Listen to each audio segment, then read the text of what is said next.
Qıraqdan görsənə bilər 1.5 nədir ki, amma o 1.5 artıq gələcək susuzluqdur. Çünki məsələn Azərbaycanda bilmirəm bununla bağlı tədqiqat varmı, yoxmu? Antalyada baxdım ki, Antalya 7 il bundan qabaq yağmış yağışı istifadə edirlər. Yəni bu getdikcə azalacaq 2 il, 1 il və yaxud da bu artıq özü bir susuzluğa gətirib çıxaracaq.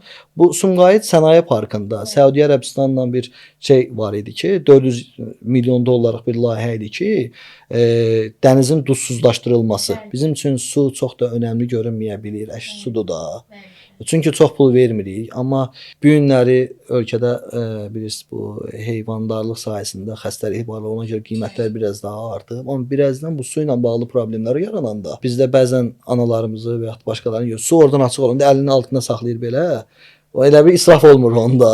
Yəni elə bir durum yoxdur. Bu su tükənən bir qaynaqdır və gələcəkdə də bizim dolayı yollarla yediyimiz ətin də, yediyimiz balığın da, göy-göyərtin də hamısının tərkibində su var.